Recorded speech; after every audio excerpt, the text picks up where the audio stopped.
කියලා අවසාන ඔබෙන් අහුවාම එහෙම නේද පුතේ කියලා මොනවා කරන්නද හාමුදුරුවනේ මේ යන විදිහට යන්න එපා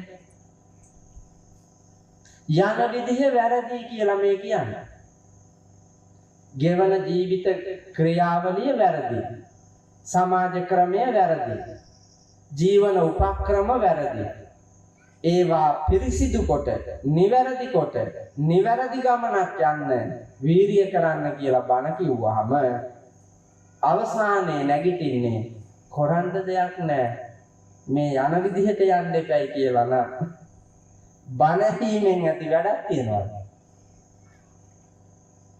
බණ හීමෙන් වැඩක් නැහැ අවබෝධයෙන් යන්න අවබෝධය ඇතුවයි යන්න ඕනේ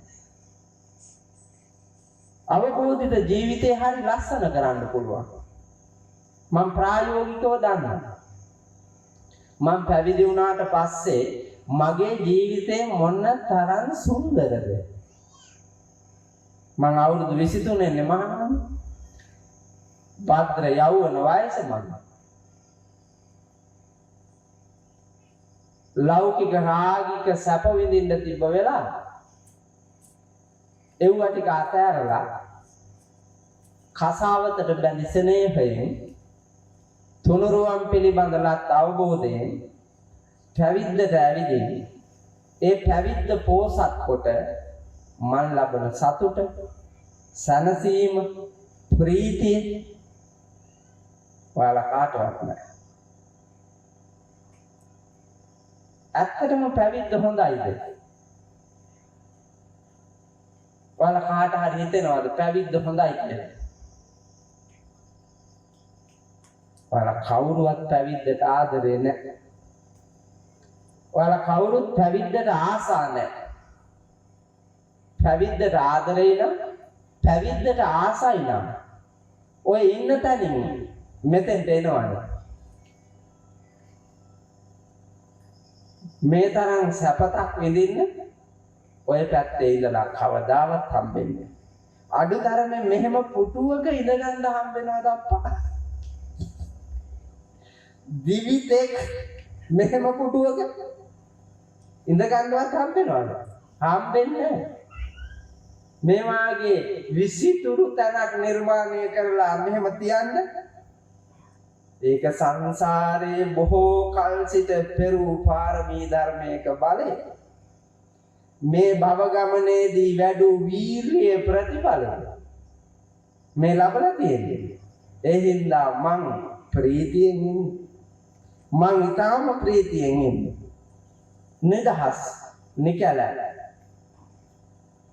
කටුක ඔබ ගෙවන ගිනි ගයක්සේ ඇවිලෙන ඔය ගිහි ජීවිතයෙන් ඔබට ඇවිදිලා අපි හිස් අවකාශයේ පියාඹන කුරුල්ලෙකුසේ බුදුහාඳුනවනු දැන වදාලේ නිදහසේ පියඹන්න පැවිද්ද රැකගෙන කියලා. එනිසා අපිට ඒක ලැබිලා තියෙනවා අපි ඒක රැකගෙන පියාඹන්න වීර්ය කරනවා. එඳන් නොදන්නා ගොඩාක් જાති ඉගෙන ගන්නවා සේම භාගයට දන්න ඒවා නිර්වුල් කරගන්න පුතා නිවැරදි කරගන්න බණ ඇහුවාම පුළුවන්. කංකම් විතරති සැක දුරු වෙලා යනවා. සැකෙන්නේ මෙතන අල්ලපු එකාට කොරෝනාද දන්නේත් නැහැ. මේක මූණු ආවරණත් ගලවගෙන ඉන්නේ ඒක හුස්ම ගන්නවත් වැඩි. ඔබට දැනෙනවා සමහර විට යද්දි කොරෝනාව අරන් යන්න වෙයිද දන්නෙත් නෑ තමයි. කවුරු හරි අරන් ඇවිල්ලා බෙදලා යන්නත් පුළුවන් කොරෝනා. මේ ඉන්න අයට එහෙම තෑග්ගක් ලැබෙයිදෝ කියලා සැකෙන් ඇති. ගෙදර ගැන සැකෙන් ඇති. බිරිඳ ගැන සැකෙන් ඇති. බණහඬ යනවා කියලා මේ ගියා. බණහඬ ගියාද වෙනදා යන ගමන ගියාද දන්නෙත් නෑ කියලා සැකෙන් ඇති. සැමියා ආවා නම් බිරිඳ සැකෙන් ඇති. දෙන්නාම ඇවිල්ලා නම් බණ අහන ගමන් අරුගේ මූණ දිහාම බලාගෙන ඇති. වටපිට ඉන්න අංගනාවක් දෙස බලයිදෝ කියලා මේ ලෞකික ලෝකයේ පෙරේතයි පුතා. මේ ලෞකික ලෝකයේ පෙරේතයි. බැලීමද දරන්නට බැරි තරම් දුකක්. බැලීමද ඒ තරම් රාගික ලෝකෙ. පෙරේත ගතියක් තියෙනවා. අවබෝධයෙන් යුක්තව මේ කුණු ශරීරයේ දකින්න පුළුවන් නම් කවුරු ගෙනිච්චත් කමන්නේ. මේ ළඟදී අර මහා වරුසාව වෙලාවේ කලාවැව වාන් දැම්මන්. කලාවැව වාන් දානකොට කලාවැවේ වාන කිට්ටුවම ගම් වතුරට යට වෙච්චි ගෙදරක් තිබුණා. ඒ ගෙදර මිනිස්සයා විවාහ වෙලා හිටපු කාන්තාවට අංශභාගය හැදිලා ඉඳලා තරමක් හොඳ වුණා. ගම් වතුර දවසේම එවුන්දා පැනලා ගියා. වෙන මිනිහෙක් එක්ක අංශභාගය හැදිලා ඉඳිද්දිත් මේක ගියා පුතා. ආපු කුලප්පුව බලාපන්කො. ඒ මිනිහා මගේ අතින් කියනවා අපේ හාමුදුරුවනේ මං කාවන්තිස්ස මහරජුරුවෝ විවාහ කරගත්ත විහාර මහදේවිය කැලණිතිස්ස මහරජුරුවන්ගේ දුවනේ ගම් වතුරට බිලි දුන්නානේ. මාත් එහෙම කෙරුවා කියලා හිත හදාගත්තා කියලා කිව්වා. ඇත්තටම මානසික වදයක් කායික වදයක් තමන්ගෙන් අත මිදිලා නිවනට මගක් දෝ කොහෙද වුන්දට පෑදුනේ. ඇයි අංශභාගිනේ පැනලා ගියේ පුතා. කොච්චර සතුටක් එන්නේ නැද්ද? ගත්තු එක අංශභාගිනේ ගත්තේ. මොනතරම් කර්මයකටද කර තිබ්බේ ඈ මේ මනුස්ස ලෝකෙ විදිය බලන්නකො. සැක නූපදීද සැකයෙන්ම තමා ජීවත් වෙන්නේ. ලෞකික රාගික කෙලෙස් බර හැඟීම් තියෙන තාක්කල් සැකය උපදිනවා. ආන්ගේ සැකය දුරුකොට ධර්මානුකූලව මේ සත්‍ය ලෝකය අවබෝධ කරගනිමින් යථාර්ථය දකින්නට පුළුවන් නුවණ පෑදෙනවා බණ ඇහුවාම. දිට්ඨින් උජුං කරෝති බණ ඇහුවාම ඍජු දැක්මක් ලැබෙනවා. නිවැරදි දැක්මක්. අපිට වැරදි දැකීම් තියෙනවා. අපේ හාමුදුරුවෝ ගම්බාර දෙයියන්ටත් කිව්වලු මේ අහල පහල අධිග්‍රහිත ඔක්කොම දෙයියන්ට කිව්වලු වහින්න නම් එපා අප්පා. හාමුදුරුවන්ට දෙවියෝ පිළිබඳව තේරුණා වහිනකොට. ඒකට මං අහගෙන හිටියා මේ සද්ද විකාශන යන්ත්‍රයෙන්ම බැන්න දෙයයන්ට. සෝබා දහමට නොවන ආවනත ලොවේ කිසිවක් නැහැ. එදා සෙනෙහෙන් නොබඳුනා නම් මෙදා වියෝක් නැහැ. ලෝකෙ හැටි සෝබා දහමට විරුද්ධ වෙන්න කාටවත්. බුදුරජාණන් වහන්සේ සත්‍ය ගත කරනකොට මහා ධාරානිපාත වරුසාවක් ඇදහැලුණා. දින ගණනාවක් නොපායා වහින්න ගත්තා. ඒ ගමන නාග වංශික කුල පුත්‍රයෙකු විසින් බුදුරජාණන් වහන්සේට හිසට සෙවණක් හදලා දීලා තියෙනවා. ඒ සාහිත්‍යයේ හැබැයි ඒක මහා නාග රාජ්‍යයක මුචලින්ද කියලා බුදුරජාණන් වහන්සේ වටේට කැරගිලා දරණේ වෙලලා උඩින් පෙනේ අල්ලාගෙන හිටියා කියලා තමයි සිතුවමට ගෙනත් තියෙන්නේ. ඒ කාලේ තිබ්බ පුතා නාග කියලා ගෝත්‍රයක්.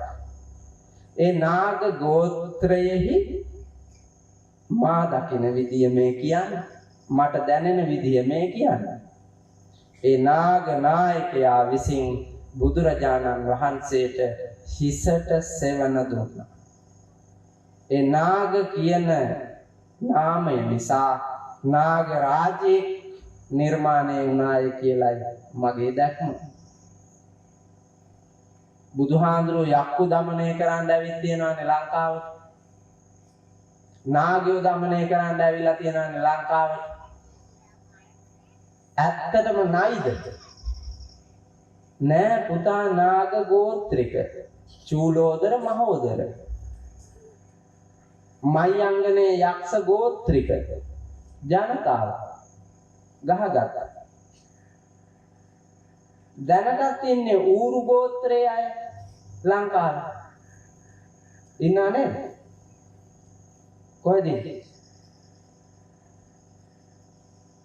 ගොකරල්ලේ නෑ. ගොකරල්ලේ නෑ.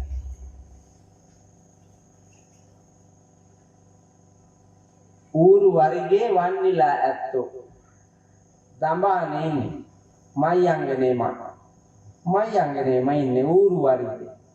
දැන් මේ කාලේ නම් ඌරු දමනය කරන්න ඇවිල්ලා බුදුහාමුදුරු. එහෙම කියයි. එතකොට අපිටම ඇවිල්ලා පේන්නේ පුතා ඌරා. අඹන්නේ ඌරව තමයි.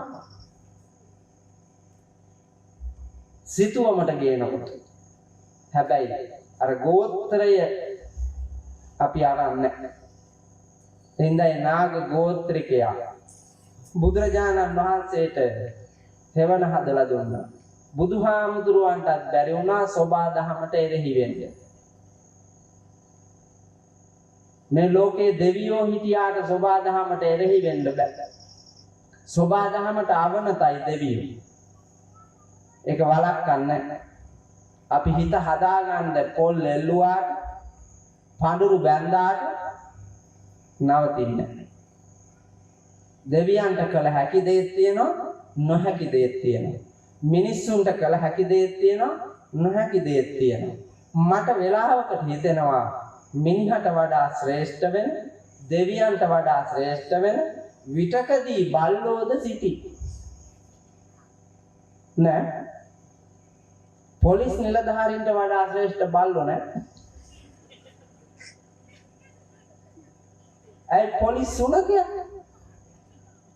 පොලිස් නිලධාරියන්ට අල්ලා ගන්න බැරි වෙන මිනි මරුවාව අල්ලා ගන්න බල්ලවනේ දාන්නේ.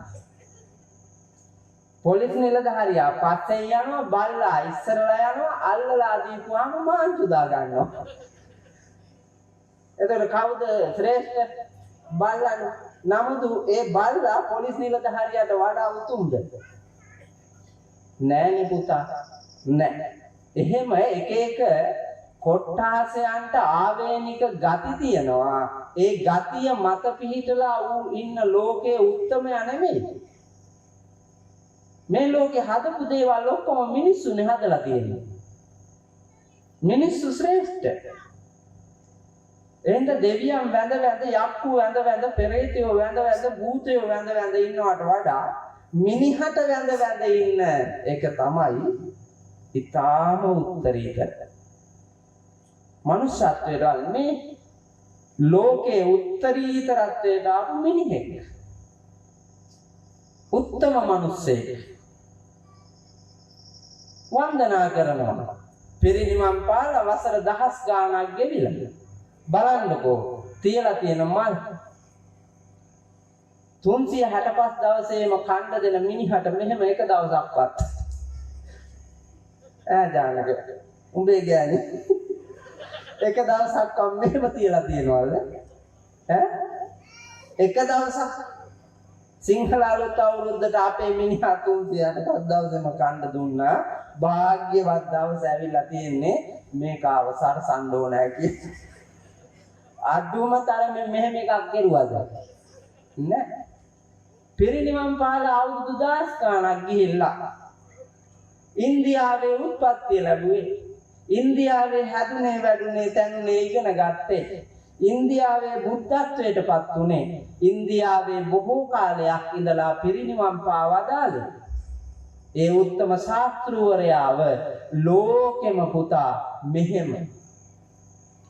මෙහෙම කෝටි සංඛ්‍යාත වස්තුව වැය කරමින් අලංකරණය කරමින් වන්දනමානන කරන උත්තම ශ්‍රේෂ්ඨම මානවයෝ අපිට එතෙන්ට එන්න පුළුවන්. වන්දනීය පූජනීය වැදගත් උතුම් මිනිහෙක් වෙන්න අපිට පුළුවන්. ඔබ අතරින් යම් කෙනෙක් පැවිදි වී හොඳට අධ්‍යාපනය ලබාගෙන හොඳ ශික්ෂාකාමී යතිවරයෙක් පඬිවරයෙක් වුණොත් පුතා ලෝකෙම වන්දනා කරන භික්ෂුවක් වෙනවා. ලෝකෙම වන්දනා කරන භික්ෂුවක් වෙනවා.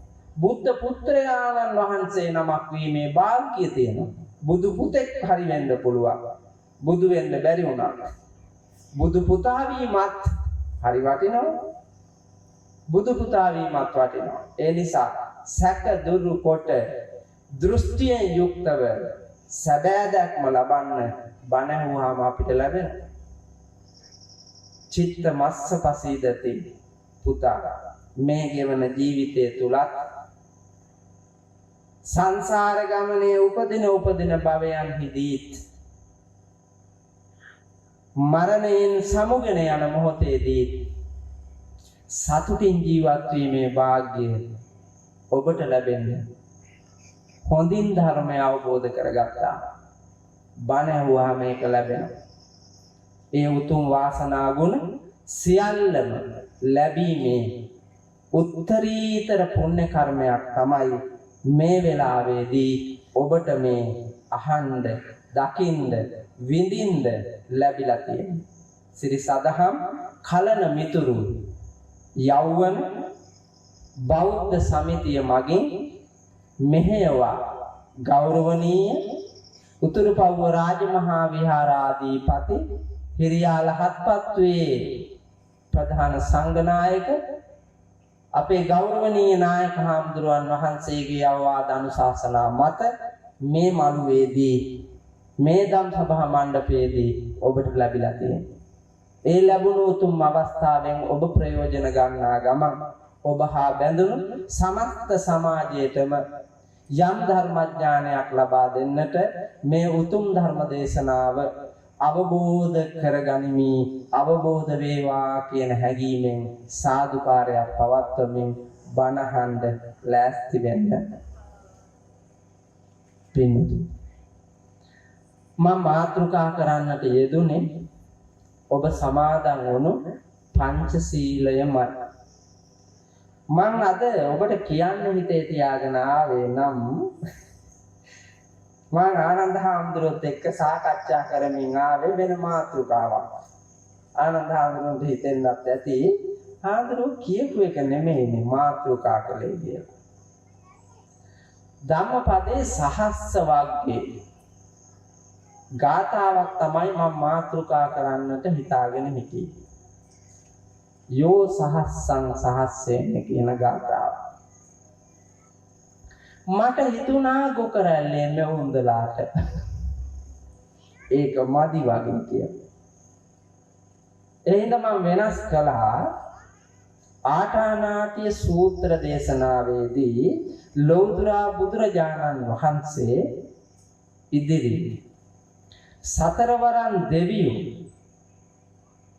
කළ ප්‍රකාශයක් අනුමත කොට මහා සංඝරුවනට දේශනා කොට වදාළ ආටානාටිය සූත්‍ර දේශනාවේ සූත්‍ර පාඨයක්. සතරවරන් දෙවියෝ දවසක් මධ්‍යම රාත්‍රියේ ඇවිල්ලා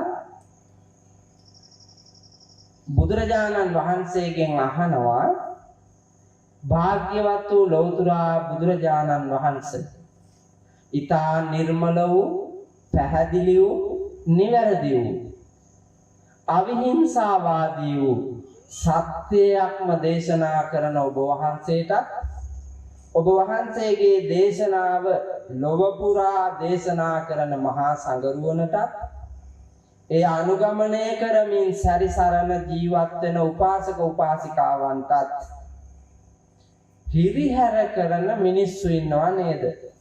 කරදර කරන අය ඉන්නවා නේද? ඒ මාර්ගයට බාධා කරන අය ඉන්නව නේද? ඒ අය කියලා ඇහුවා. ඒ ගමන බුදුහාමුදුරුවෝ අනුදැන වදාලා සතර වරන් දෙව් මහ රජදරුවනි මේ සමාජයේ විවිධ තලවල මිනිස්සු ඉන්නවා. මම පංචශීල ප්‍රතිපත්තිය දේශනා කළායින් පස්සේ එයින් අලාභ සිද්ධ වෙන ඇත්තෝ කෝපාවිෂ්ඨ වී මටත් මාගේ ශිෂ්‍ය පුත්‍රයන් වහන්සේලාටත් මේ සිව්වන පිරිසටම හිරිහැර කරනවා, කරදර කරනවා. ඒකයි ඔය තියෙන්නේ කියලා කිව්වා. භාග්‍යවතුන් වහන්සේ එවැනි උන්ට තලන්නද කියලා ඇහුවා සතර වරන් දෙවියෝ. ඒ ගමන බුදුරජාණන් වහන්සේ නිහඬව හිටියා කියලා ආටානාටිය සූත්‍රයේ තියෙන. නිහඬව හිටියා. තලනවා නම් තලාපියව. ඒක තමයි පොලිසියෙන් එහෙම කරන්නේ. සතර වරන් දෙවියෝ එවාපු දූතයෝ. හැබැයි අල්ලස් ගන්න කියලා නෑ උන්ට. අල්ලස් ගන්න කියලා නෑ.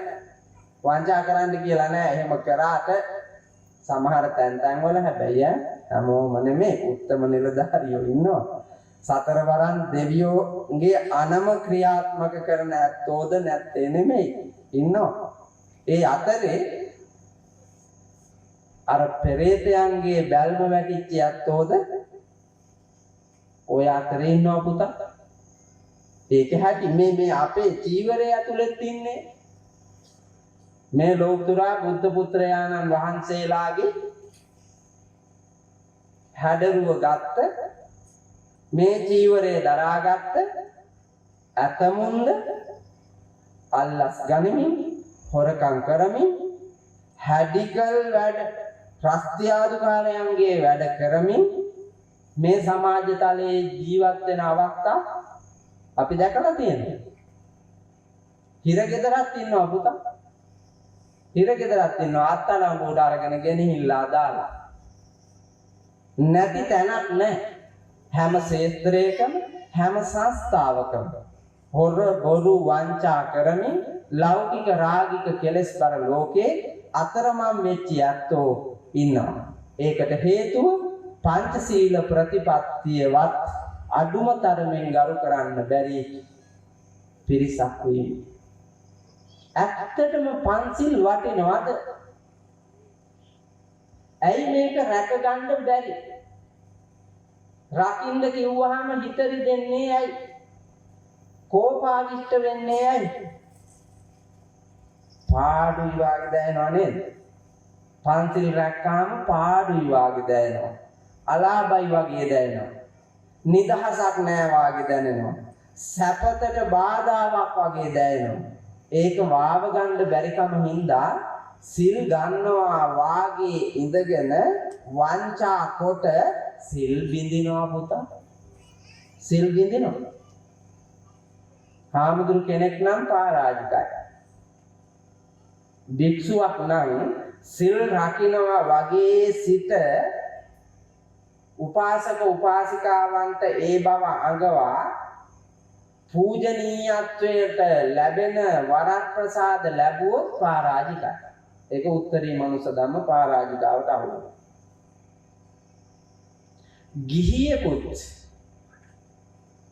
පරාජිකා නොවුනාට සංසාර ගමනේ අතරමං වෙන කාලකන්ණියෙක් වෙනවාම අපාගාමී වෙනවාම දුගතියට වැටෙනවාම පළවෙනි සිල්පදේ පාණාතිපාතා වේරමණී සික්ඛාපදං සමාදියාමි. පරපණ නැසීමෙන් වැළකී සිටින්න මා පොරොන්දු වෙමි. අනුන්ගේ පණ නසා සිටින්න මම පොරොන්දු වෙමි. ඇත්තටම බැරිද පුතේ? කාවවත් මරන්න නැතුව කවුරුවත් මරන්න නැතුව මොකෙක්වත් මරන්න නැතුව ඉන්න අපිට බැරිද? ඇයි ඌව මරන්නේ? ඇයි උන්ව මරන්නේ? කන්ද නේද?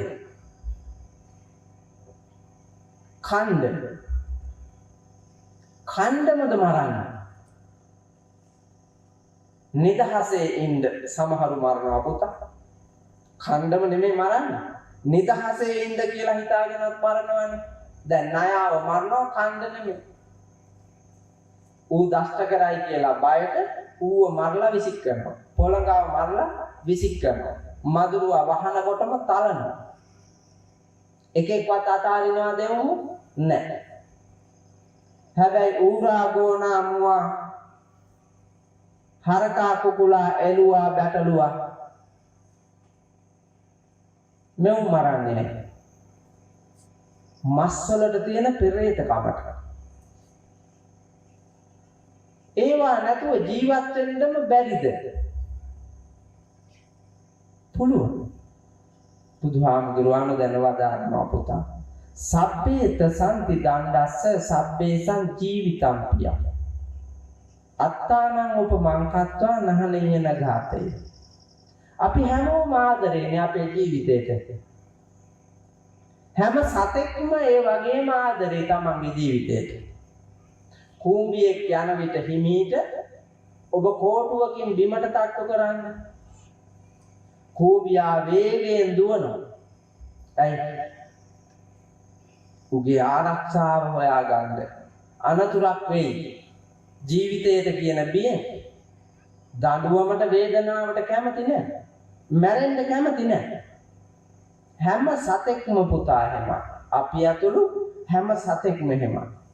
එහෙව් කොට එවැනි සතාව මරා කෑම බලවත් වූ අකුසලයක්. ඔබ කැමතිද ඔබව මරනවට? ඔබ කැමතිද ඔබට රිදවනවට? ඔබ කැමතිද පින්වතුනි ඔබව බැඳලා ඔබේ නිදහස හිර කරලා තියනවා? නැහැ. ඔබ gedara වැඩ වැඩි වුණාම, gedara තෙරපීම වැඩි වුණාම, වැඩපලේදී තෙරපීම වැඩි වුණාම ඔබ කියනවා කිසි නිදහසක් නැහැ කියලා. රස්සාව අතහැරලා දානවා. සමහරු සියදිවි නසා ගන්නවා. පවුලේ තෙරපීම දරා ගන්න බැරුව.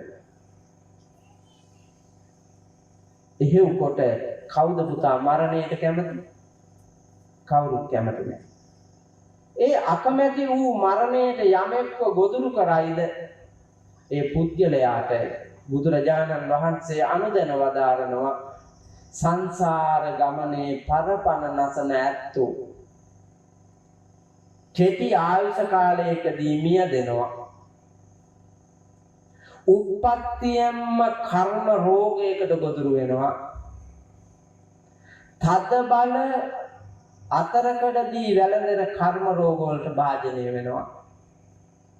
සුව නොකල හැකි රෝග හැදෙනවා. මිනිස්සු ඉදිරියේ කිලුටු ගැරහුමට ලක්වන පිළිකුලට ලක්වන රෝගාබාධ වලට ගොදුරු වෙනවා. දුර්වර්ණ වෙනවා, අංගවිකල භාවයන්ටපත් වෙනවා. දිලින්දම් බවට පත් වී තිරච්ඡානගත ලෝකේ උප්පත්තිය ලබන්න හේතු වෙනවා. පින්නතුනි ඔබට මම මෙහෙම කියනකොට දුක හිතේ ඉඳන්නේ. මේක පැහැදිලි කරන්න හින්දා මම කියනවා. ඔබේ ගෙදර ඔබට උත්පත්තියෙන්ම ආබාධිත දරුවෙක් ලැබුණොත්, උත්පත්තියෙන්ම ඔබට ආබාධිත දරුවෙක් ලැබුණොත්, ඊතා ලපටි කාලයේ ඔබේ දරුවා අංගවිකල භාවයට, මන්ද බුද්ධික භාවයට පත් වුණොත්, ඒ අම්මයි තාත්තයි දෙන්නා පුතා අර ලෙඩේට භාජනය වෙච්ච පුජ්‍යලයාටත් වඩා දුක් විඳිනවා. උත්පත්තියෙන්ම බිහි වෙන ආබාධිත දරුවා මන්ද බුද්ධික දරුවාට තේරෙන්නේ නෑ පුතා මේ සමාජයේ දුක සහ සැප. හැබැයි අම්මයි තාත්තයි දෙන්නාට මේ සංස්කෘතිය ඇතුලේ හොඳට තේරෙනවා දුක සැප. නින්දා ප්‍රශංසා, ලාභ අලාභ, අයසයස හොඳට තේරෙනවා. ඒ තේරිලා තිබියදී වැඩිපුර දුක් විඳින්නේ ලෙඩට වඩා කායිකව මානසිකව අම්මයි තාත්තයි. නින්දා අපහාසයට ගොදුරු වෙන්නේ අම්මයි තාත්තයි. පවුලම පින්නතුනේ සමාජයෙන් යම් ප්‍රමාණයකට අපි පැතුවත් නොපැතුවත් කොම් වෙනවා. ලෙඩෙක් ඉන්නවායි කියලා කොම් කරන්න හොඳ නෑ කියන එක බුද්ධ වචනේ ධර්මයේ තියෙනවා.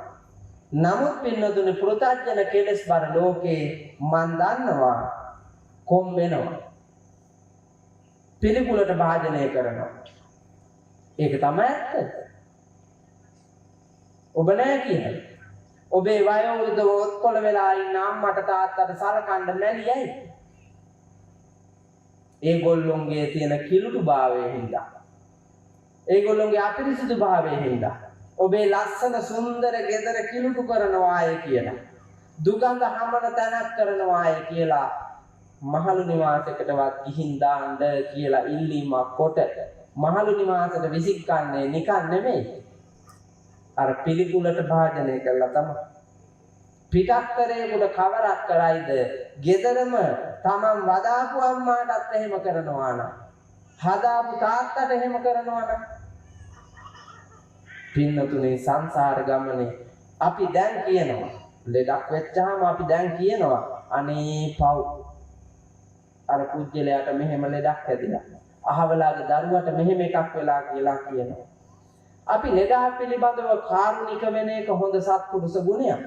නමුත් එයා පින්නතුනේ සංසාර ගමනේදී සත්ව ඝාතන සත්ව හිංසා කරලා අරගෙන ආපු දායාදය දෛවය කියලා අපි කියන්නේ. දෛවය කියන්නේ කර්මයට. සංසාර ගමනේ කරපු අකුසල කර්මය මේ අරන් ඇවිල්ලා තියෙන්නේ. ඔබ මේ භවයේදී ඔහොම කරගෙන යනකොට පින්නතුනේ දිට්ඨ ධම්ම වේදනීය වශයෙන් මෙලවත් මන් දන්න මිනිස්සෙක් හිටියා. අපේ ආනන්ද හාමුදුරුවෝ දන්නවා හරියට සත්තු මැරුවා. සත්තු හිංසා කළා. එක දවසක් සතෙකුට වෙඩි තියන්න හදනකොට තුවක්කුව පත්තුන්නේ ඒ සතා විසින්ම පැනපු ගමම්ම ඒ මිනිස්යාව මැරුවා. බලන්නවත් ඉතුරු කරන්නේ නැති විදියට මරලා දැම්මා. තුවක්කු බඳින්න ගියපු බොහෝ දෙනෙක් මන් දැක්කා මෙලවදීම කොරු ආබාධිතෙක් අංග විකලයෝ බවට පත් කෙරුවා. පුතා ඒ තුවක්කුවම පත් වුණා. අවිගත්තෝ අවියෙන්ම නැසි. ඒක තමයි ස්වභාවය. ඒවා විපාක දෙනවා පුතා. ඒවා විපාක දෙනවා. අර මං කියන්න හිතාගෙන ආපු මාතෘකාවේ තියෙන කුණ්ඩලකේසී කතා වස්තුවේ කුණ්ඩලකේසී කතා වස්තුවේ හොරා කසාද බැඳ ගන්නවනේ සිටුදුව තමයි හොරාව ඉල්ල ගන්න. ඒක ලස්සන කතාවක්. මේ දේශපාලඥයන්ට බණක් කියන්න හොඳ කතාවක්. හොරෙක්ව අරන් යනකොට පුතා කසපාර තලතලා මරන්න හොරුන් මරණ ගල්පව්වට මා විශාල රූස ගලකට ගෙනිලා ඒකෙන් පල්ලට පෙරලා මරනවා. ඒ මරන්න අරගෙන යනකොට උඩුකය නිර්වතේ තරුණ ඉතා පැහැබර ශරීරයක් තියෙන හොරෙක්. අවුරුදු 16ක විතර සිටුදුවා සිටු මැදුරේ උඩුමහලේ ඉඳලා බලාගෙන හිටියා පාරේ ගෙනියනවා. එක පාරටම රාගයෙන් මත් වෙච්ච මේ ගෑනු ළමයාව ඇවිස්සුණා. ලස්සන කොල්ලෙක්. ඒකව නම් මරන්න දීලා බෑ මගේ මිනිහා කරගන්න ඕනෑ කියලා ආසාවක් ආවා. පුතා අර ශරීරේ දකින්නකොටම ආසාවක් ආවා. ඒකනේ ඔය ඇඟපසඟ පෙන්වන්න එපා කියලා කියන්නේ එක එකට. ඥානොන්ට විශේෂ කුලප්පුවක් තියෙනවා නෙමෙයි. නේද? මේ ලෝකේ රාගික කිරීමේ කුලප්පුවක් කාන්තාවන්ට තියෙනවා පිරිමින්ට වඩා.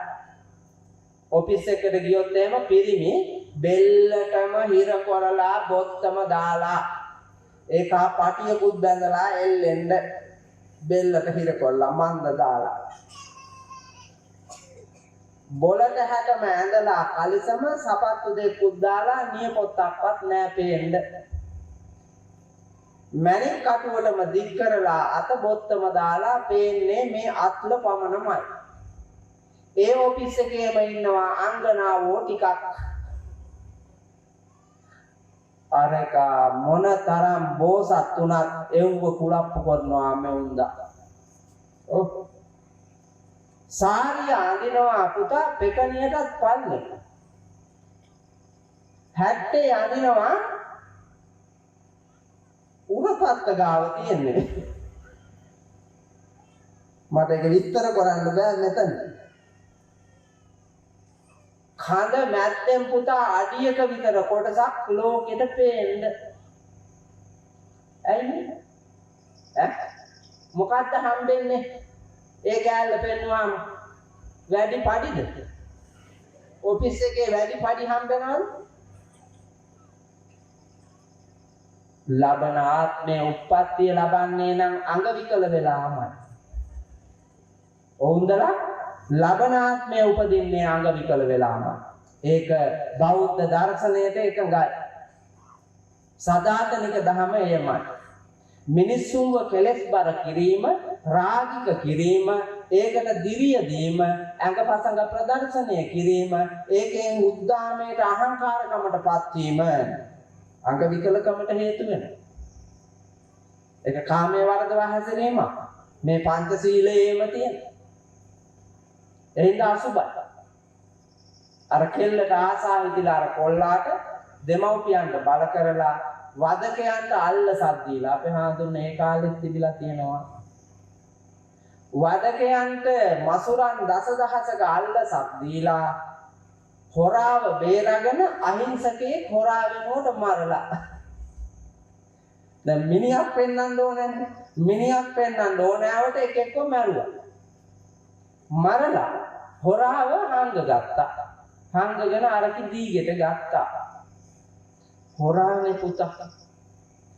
ඌ ආපු දවසේ ඉඳලාම අර කෙල්ලට කෝටි ගානක රත්තරන් රන් රිදී මුතු මැණික් තියෙනවා. මේක හොරකම් කරගන්නමයි මුගේ හිතට.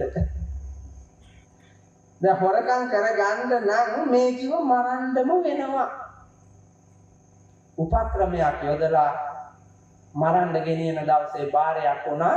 අර හොරුන් හෙළන පර්වතයට ගිහිල්ලා ඒ පර්වත අධිග්‍රහිත දෙවියන්ට බාරයක් ඔප්පු කරනවා කියලා නෝනත් එක්කම ඇවිල්ලා. මේ කෙල්ල හරි ආදරේ තමන්ගේ මහත්තයාට. රාගික ලෝකෙ එහෙම එකක් තියෙනවානේ මරාගෙන මැරනවා පුතා. හරි ආසයි. ඒ හින්දා මෝ කියපු එකට එකඟ වෙලා අර හොරුන් හෙළන පර්වතයට සියලු ආභරණයෙන් සැරසී ගියා. ඊට පස්සේ පර්වතයේ මුදුනට ගිහිල්ලා මේකා කියනවා මම ඔබ එක්කන් ආවේ බාරයක් දෙන්න නෙමෙයි. ඇත්තටම මට ආපු දවසේ ඉඳලා ඔය තියෙන වහොරකම් කරන්නමයි හිත. මං හොරන් ඒක මගේ ජීවිතේ. ඇත්තටම මට ගෑනු මොනාවක් නැහැ. මට සල්ලි තියනවා නම් ගෑනු ඕන තරම්. එකෙක් නෙමෙයි. නානා තාලේ උන. ඒ නිසා මට සල්ලි තිබ්බොත් ගෑනු ඕන තරම්. ඒ හින්දා ඌව ටික හොරකම් කරගන්නයි උඹව මෙතෙන්ට ගෙනාවේ මරලා දාලා. කෙල්ල ආඬා කියනවා සිටුදුව කුණ්ඩලකේසි මාත් ඔයාගෙන මගේ රත්තරනුත් ඔයාගෙන ඇයි ඉතින් මරන්න මාත් ගන්න මගේ රත්තරනුත් ගන්න නෑ තෝයි රත්තරනුයි දෙකම ගත්ත ගමන් මට කරදරයක් මගේ නිදහස නැති වෙනවා එහෙනම් මරලම ගන්න ඕන කුණ්ඩලකේසි කල්පනා කරනවා ඉවසුවා ඇති ඕන් ගෑනුන්ට මොලේ එන වෙලාව පුතා ඉවසුවා ඇති මේකාට මෙච්චර ආදරය කරලත් මරණයෙන් බේරගෙනත් මෙච්චර සිටු සැප දීලත් හොර ගතිය අතෑරෙන්නේ නැත්තම් ඇමතිවරුන්ට වාගේ පුතා රටම එකතු වෙලා මේකා ඇමතියා කරලත් මේකාගේ හොර ගතිය අතෑරෙන්නේ නැත්තම් කුණ්ඩලකේසි කරපු වැඩේම මෙවුන්ට කරන්න ඕනේ ඇත්තටම ඔව් කොහේ හරි ගිරි මුදුනකට ගෙනහිල්ලා ඒකෙන් පල්ල හෙලන්න ඕනේ හාමුදුරුවනේ හොඳ නෑ නේද ඔහොම කියන්න පැවිද්දන්ට හොඳ නෑ නේ බුදුහාඳුනෝ කිව්වා මේ කුණ්ඩලකේසී ඔය වැඩේ කෙරුවට පස්සේ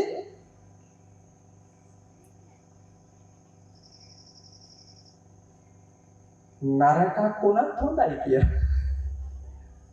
නරකක් වුණත් හොඳයි කිව්වා. ඇයි පුතා මෙච්චර කැපකිරීමක් කරලා බේරාගත්ත මේකා කුණ්ඩලකේසියව මරන්නම හදනකොට අතෙන්ට ගෙනහිල්ලා හොරකම් කරගෙන ඵලයන්කෝ අතහැරලා ජීවිතේවත් දීලා ඒත් නෑනේ මදුසට වුණා වාගේ උනේ හොරාට ඒත් බේරුමක් නැතුව ගියා නානා උපක්‍රම යොදලා බේරෙන්න හැදුවත් බේරෙන්න හම්බුන්නේ පවතින ක්‍රමවේදය මත මොකක් හරි උපක්‍රමයකින් මදුසද කුණ්ඩලකේසී කතාවක් තුවේ හොරාට වෙච්ච දේම වුණා.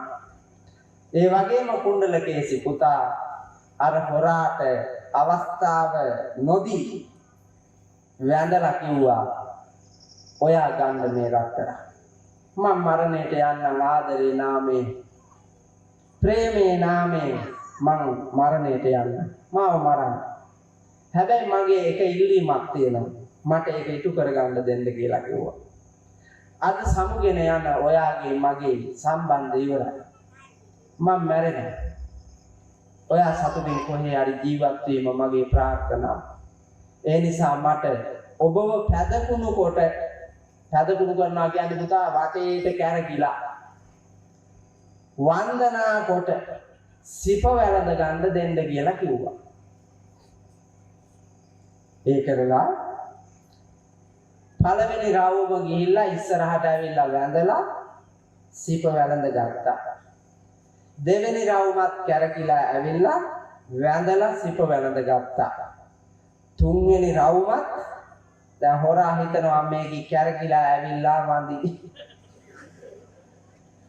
කුණ්ඩලකේසී කැරකිලා පිටිපස්සට ඇවිදින් ගිරි මුදුනේ අයිනේම හිටගෙන හිටපු මේකව මරු විකල්ලෙන් ඉන්න කුණ්ඩලකේසී ඇඟ ඇති වීරියෙන් තල්ලු කෙරුවා පුතා ගිරි මුදුනෙන් පල්ලට මේක ගල පල්ලේ වැටිලා මැරිලා ගියා. කුණ්ඩලකේසීට ආපු කලකිරීමට එහෙම්ම ආරාමයකට ගිහිල්ලා ඒ ආරාමයේ හිටියා. පස්සේ ඇගේ ජීවිතේ භික්ෂුණී ආරාමයකට ගොස් පැවිද්දටගෙන අර කෙල්ල රහත් වුණා පුතා. කුණ්ඩලකේසී රහත් වුණා. වැරදි අතහැරියොත් හෙට මිනිහෙක් වෙන්න පුළුවන්. හෙට උතුම් වෙන්න පුළුවන්. ලස්සන වෙන්න පුළුවන් පුතා. වැරදි තියෙනකන් තමයි කිලුටු. වැරදි අතහැරලා ඔබ ගුණවත් වෙන්න පටන් ගන්න. ඔබ සුන්දර මිනිහෙක් වෙනවා. මම එහෙම සුන්දර අය හදලා තියෙනවා ගොඩාක්. මගේ අතේ සල්ලිත් වියදම් කරලා මගේ නිදහස බොහෝම කැප කරලා සුන්දර මිනිස්සු මං හදලා තියෙනවා. මං උන් දිහා බල සතුටු වෙනවා. ඒ අය දිහා බල සතුටු වෙනවා. අපිට පුළුවන් සතුටු වෙන්න. ඒ නිසා පින්නතුනේ ජීවත් වෙන කාලයේදී සොඳුරුතරම මිනිස්සු වෙන්න මානසික පව් කරන්න එපා. සත්තු මරන්න තරන්න හිංසා පීඩා කරන්න එපා. සුවසේ ජීවත් වෙන්න ඉඩ දෙන්න. ඔබත් ඔබේ ජීවිතයට ආදරේ සේම රකින්න.